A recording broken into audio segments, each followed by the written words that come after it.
Ahora vamos a ver la unidad 3, que es una integración de todo lo que estuvimos viendo hasta el momento, desde la unidad 1 y la 2, con conceptos generales de los lenguajes de programación, que me permiten a mí escribir programas en texto, y conceptos también de la unidad 4 y la 5, que son básicamente lenguajes formales que me van a permitir a mí realizar la sintaxis léxica mediante las expresiones regulares y la sintaxis en general mediante las gramáticas libres de contexto. ¿Para qué? ¿Para qué hacemos eso? Para poder llegar desde texto escrito en algún determinado lenguaje de programación que constituye el programa que yo quiero ejecutar, a convertirlo en algo que me lo pueda reconocer el hardware, como habíamos hablado al principio, teniendo en cuenta las restricciones que nos impone el procesador y la memoria.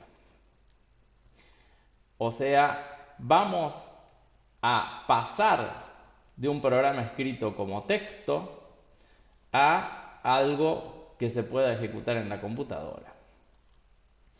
Esto constituye técnicamente, o se abarca técnicamente con el nombre de lo que se conoce como proceso de traducción. El proceso de traducción, ya vamos a ver después más adelante, es un proceso estático. Quiere decir que yo lo puedo hacer con solo ver el programa escrito en texto. No necesito ejecutar nada. Luego del proceso de traducción va a venir la ejecución, que sí es un proceso dinámico en el que lo que hemos escrito se va a ejecutar sobre el hardware. Los diferentes procesos de traducción a veces van entremezclados también con la ejecución. Por eso la voy a nombrar ahora. Bien, la traducción. La traducción, ¿para qué se hace? Porque las computadoras solo entienden lenguaje máquina. Cualquier otro lenguaje necesita ser traducido, ya vamos a ver, indirecta o directamente, a ese lenguaje. En el lenguaje máquina, instrucciones y datos se codifican como una cadena numérica, generalmente en binario, también la podemos representar en hexadecimal, y es lo que realmente va a entender la computadora. Ningún otro código va a entender la computadora actualmente. Este código es muy dependiente de la máquina, o sea que es muy poco portable. Una vez que yo llego a este código máquina, va a ser para máquinas o computadoras específicas, que funcione con Windows, con Linux, con Mac. Este tipo de lenguaje constituye el nivel de abstracción más bajo posible, que ya habíamos comentado algo, y por lo tanto, en consecuencia, vamos a tener que existe una elevada dificultad de lectura y escritura cuando programamos directamente en ese lenguaje. Una mejora que aconteció luego del lenguaje máquina, cuando se programaba al principio el lenguaje máquina, fue el lenguaje ensamblador. El lenguaje ensamblador en realidad es casi lo mismo, nada más que le vamos a asignar símbolos o nombres a las instrucciones y a las direcciones de memoria. Entonces va a quedar un poco más disfrazado, no tanto como código numérico, sino que me va a tener algunos nombres en el medio. Por lo tanto, mejoró la velocidad de escritura de los programas y también la confiabilidad en lo que estábamos escribiendo. Se utiliza actualmente todavía este código, este lenguaje, en aplicaciones que requieran una gran velocidad de ejecución y que sean muy breves. Por ejemplo, si estamos realizando algún controlador de hardware o de video, por ejemplo.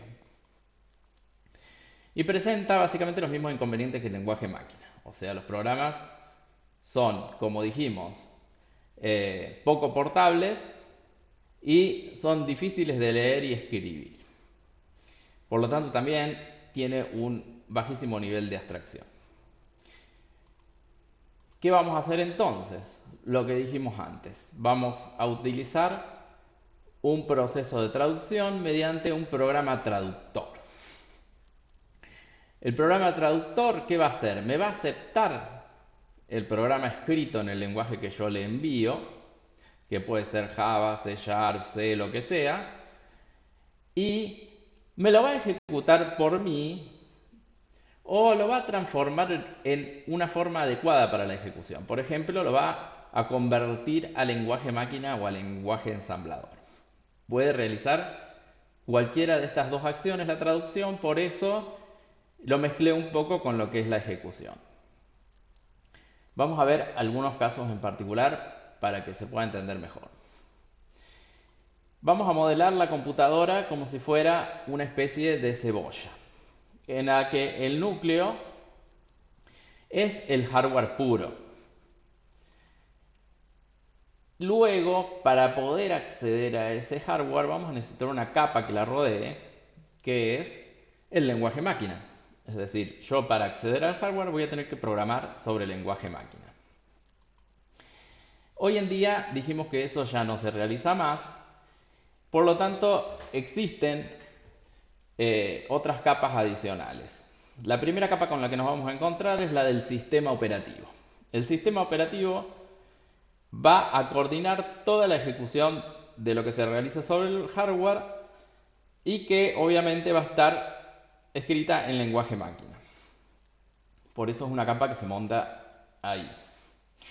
Ahora bien, si yo tengo un programa en texto escrito en C o C++, por ejemplo, yo no se lo voy a poder tirar directamente al sistema operativo para que me lo ejecute. ¿Qué voy a necesitar? Voy a necesitar un programa adicional que es un compilador de C, C++, el cual me va a abrir a mí un túnel a través de toda esta estructura de capas para poder llegar al hardware. O sea, voy a llegar al contexto del lenguaje máquina directamente. Ese túnel que me lo va a generar el compilador constituye un proceso de compilación pura que últimamente está siendo bastante raro en los lenguajes actuales. Ya vamos a ver por qué. C y C++ es el ejemplo típico de la construcción de ese túnel que me lleva hasta el hardware. Ahora, por ejemplo, yo tengo un programa en JavaScript para que me lo ejecute en una página web, que haga una determinada acción en la página web. ¿Qué va a pasar acá? A diferencia del otro caso, yo el programa en texto se lo voy a proporcionar a otro tipo de traductor que es un intérprete de JavaScript. Ese intérprete de JavaScript está embebido en el navegador web que ustedes utilicen. ¿Qué va a hacer ese intérprete entonces? Me va a recibir el programa en texto y lo va a ejecutar directamente él. O sea, él va a tomar todas las acciones que hagan falta para llegar al hardware. Es decir, ya no se forma más ese túnel directo en el que yo accedí al hardware, sino que ahora se va a encargar de hacerlo el intérprete en el momento en el que yo le pase el programa. O sea, ya no voy a tener más ese túnel de acceso directo. Este es la contracara del otro proceso de compilación, que es el proceso de interpretación. Son dos traducciones diferentes. Una me llega hasta el núcleo y la otra me llega hasta el intérprete nomás, que es el que se encarga de llegar al núcleo luego. Muchos de los lenguajes actuales están teniendo un enfoque intermedio entre estas dos. ¿Qué quiere decir? Por ejemplo, consideremos un lenguaje en Java. Un lenguaje en Java va a necesitar el compilador de Java también como el de C++. Pero a diferencia del de C++, me va a abrir un túnel, pero un túnel intermedio, no un túnel que llega directamente al hardware. Ese túnel intermedio va a llegar hasta lo que se llama máquina virtual de Java. Es decir, la compilación va a servir para crear un archivo que la máquina virtual de Java va a poder ejecutar.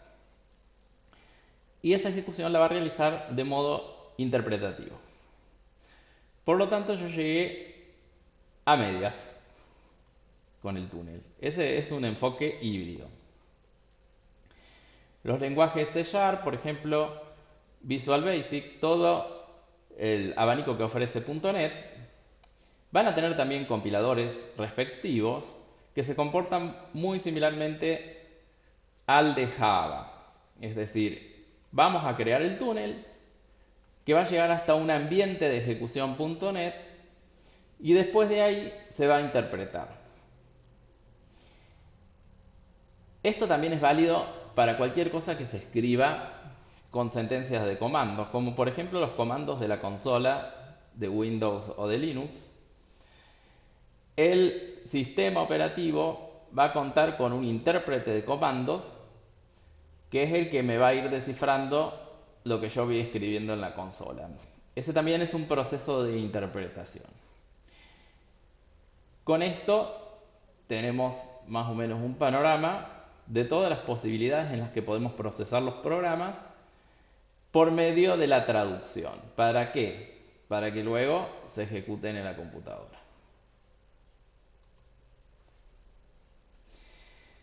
Bien, vamos a ver cada uno de estos tres métodos de implementación que estuvimos comentando. Vamos a empezar por el de compilación, que es el más grande.